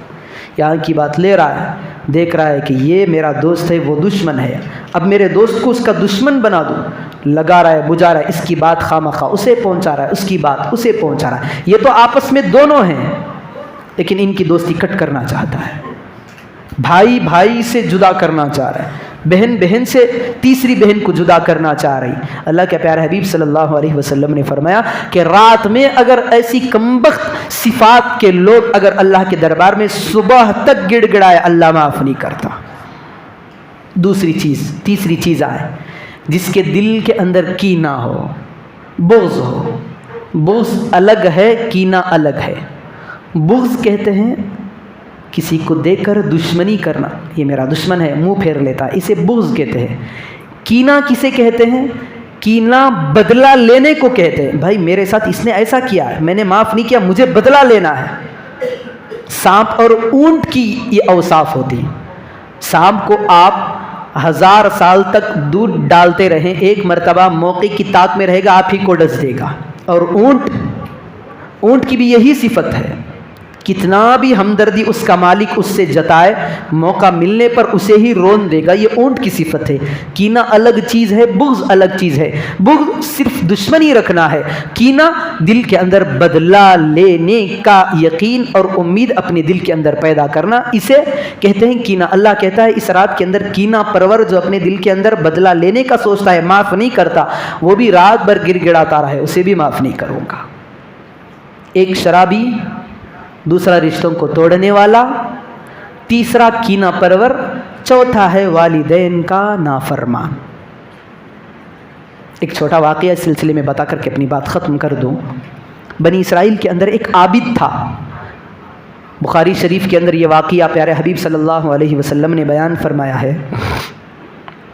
ایک عابد تھا پرانے زمانے بنی اسرائیل کے اندر، ہر وقت ہمیشہ عبادت کیا کرتا تھا۔ ایک مرتبہ ایسا ہوا کہ اس کی ماں نے اس کو آواز دے کر کے پکارا کہ بیٹا ادھر آنا، کام چل رہا۔ یہ نماز میں ہے، میاں جی سوچ رہے ہیں کہ میں تو اللہ کی عبادت میں کھڑا ہوں، میری ماں پکار رہی ہے، تو میں کیسے توڑوں نماز کو؟ ماں کو اشد ضرورت تھی۔ پھر دوسری مرتبہ نے ماں آواز دی تو یہ نماز میں کھڑا ہے، یہ بیچارہ سوچ رہا ہے کہ میں نماز میں ہوں، نماز کو توڑ نہیں سکتا۔ پھر ماں نے تیسری مرتبہ آواز دی، یہ عابد صاحب نماز ہی میں سوچ رہے ہیں کہ میں نماز کو توڑ نہیں سکتا، نماز پڑھنے کے بعد میری ماں کی جو پریشانی ہے میں اس کو حل کروں گا۔ نماز کو اس نے نہیں توڑا۔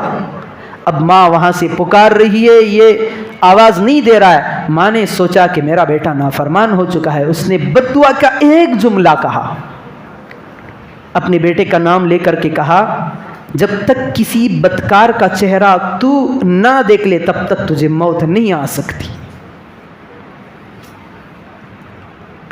ہوا ایسا کہ بہت بڑا عابد تھا، عبادت خانے کے اندر دوسرے لوگ بھی بیٹھے ہوئے تھے۔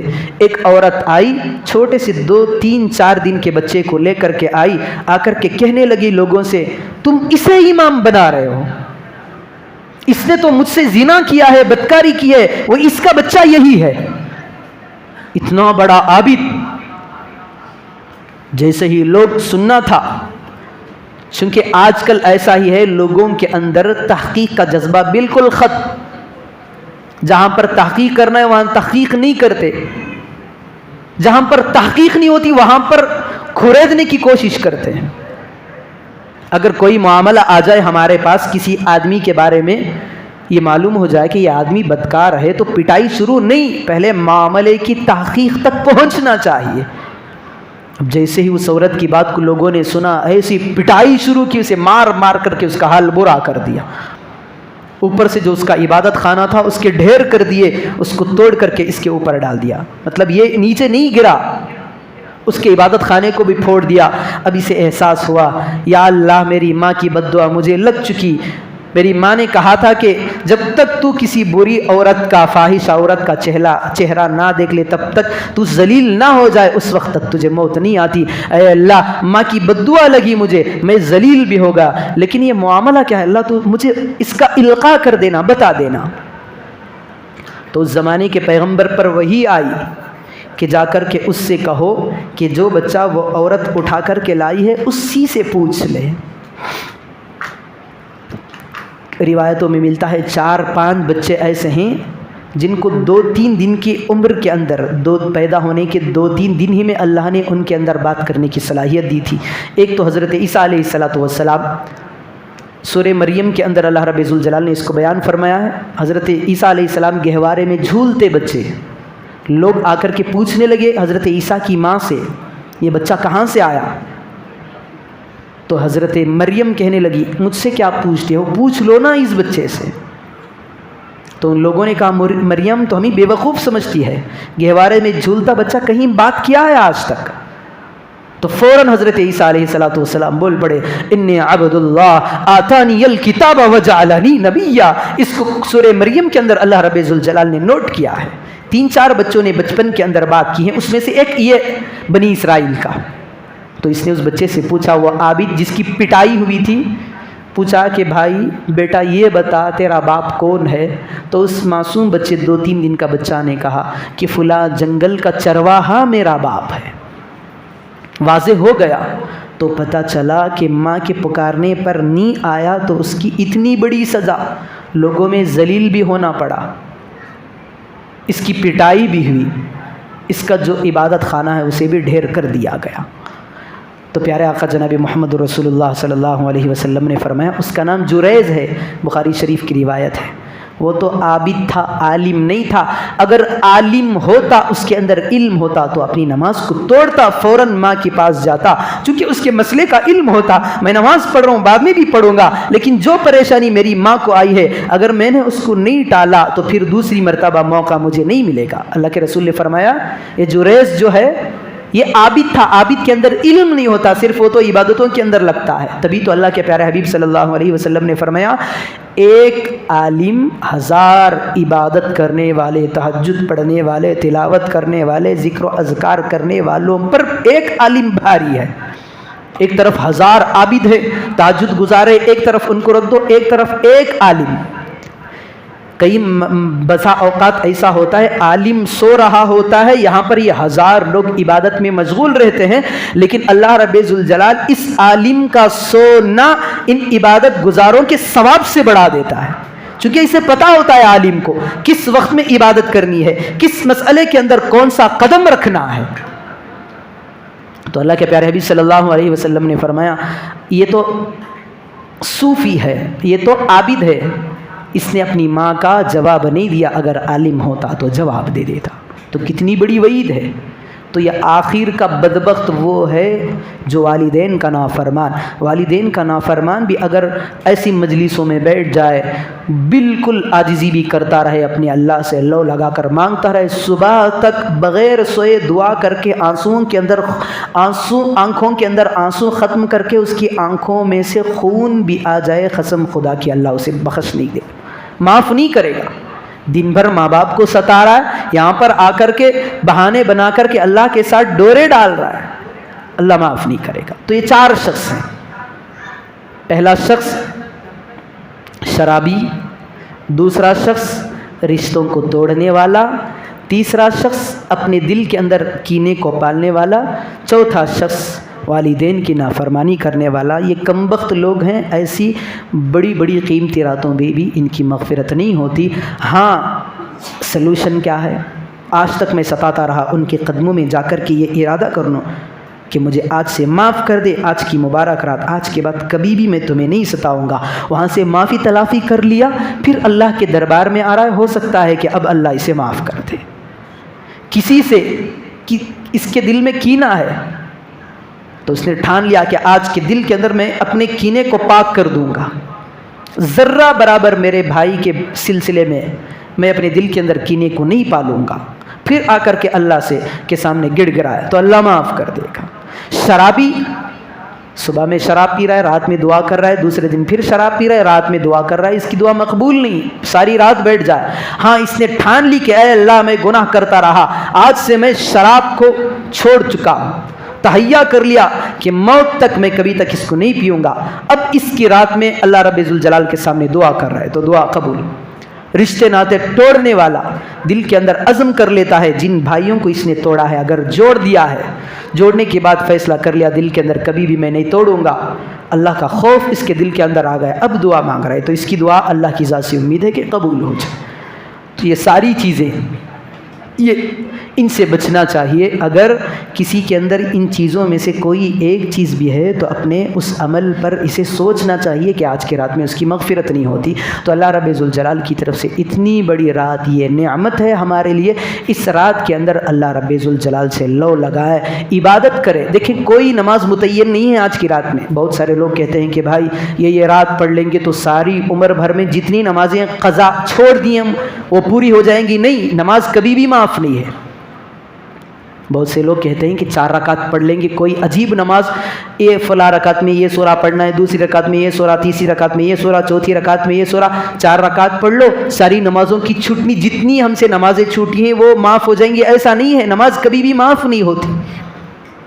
ہاں، اس رات کے اندر کوئی عبادت خاص نہیں ہے، من چاہ رہا ہے آپ کا نفل پڑھے، قرآن پڑھنے کی اللہ نے صلاحیت دی ہے، قرآن پڑھے، تھوڑی دیر دعا کرے، تھوڑی دیر تسبیح پکڑ کر کے بیٹھ جائے، تھوڑی دیر تہجد نیند آ جائے تو سو جائے، یہ ارادہ رکھ کر کے سو جائے انشاءاللہ میں آج کی رات میں تہجد پڑھ لوں گا، اپنے اللہ سے لو لگا کر گڑ گڑا کر معافی مانگوں گا۔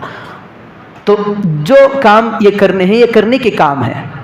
ہاں، اگر اب سمجھے کہ اب دعا ہوگی، دعا کے بعد آپ کو نیند ستا رہی ہے تو فوراً بستر بچھائے، آرام کر لے، نیت یہ بھی کرے کہ مجھے تہجد میں اٹھنا ہے۔ اللہ کے نبی صلی اللہ علیہ وسلم نے سمر سے روکا ہے، بخاری شریف کی روایتیں۔ سمر کسے کہتے ہیں؟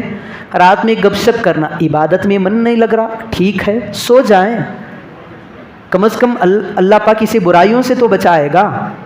پھر صبح میں تہجد کو اٹھنے کی نیت کریں، پھر اپنے اللہ سے لو لگائیں۔ اس میں کوئی بھی خاص عبادت نہیں ہے، جو من میں عبادت کر لیں۔ اگر عبادتوں کے اندر من نہیں لگ رہا ہے تو سو جائے، صبح میں تہجد کی نیت کر لیں۔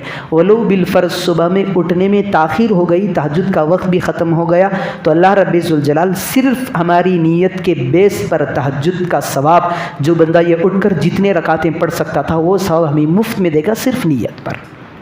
تو اللہ رب ذوالجلال سے دعا فرمائیں کہ اللہ پاک ہم تمام کو ان جیسی ابھی اور 2 آنے والی ہیں راتیں، یہ نہ سمجھے کہ یہ 27ویں رات ہے، ابھی ایک رات 29 کی آنے والی ہے۔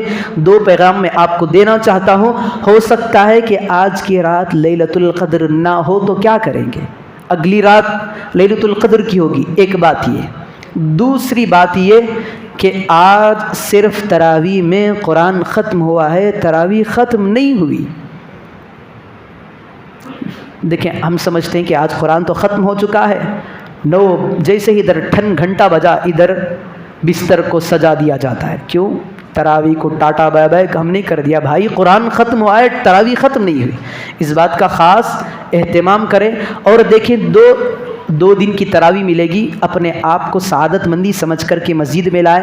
ایک یہ بھی بات بتا دوں آپ کو، 1 گھنٹہ نہیں پڑے گا، صرف 20 سے 25 منٹ کی تراویح ہوگی انشاءاللہ، اور بقیہ دنوں کے اندر تو اس بات کی کوشش کرے کہ جو بقیہ ایام ہے رمضان المبارک کے، آج تک کے جتنے دن گزر گئے واہیات میں، تباہیات میں، گنہگاری میں چلے گئے، لیکن 3 دن غنیمت والے بچے کچھ 4 دن ہیں، اس میں یہ ارادہ کرے اب صحیح طور پر میں رمضان کو کما حق و عبادت کے اندر لگاؤں گا، اور آج کی رات کے اندر بھرپور اللہ رب ذوالجلال سے عبادت میں لگائیں، اللہ سے لو لگا کر دعائیں کرنے لگے۔ اللہ رب ذوالجلال ہو سکتا ہے کہ ہم تمام کی مغفرت کر دے گا، اللہ کی ذات سے امید ہے۔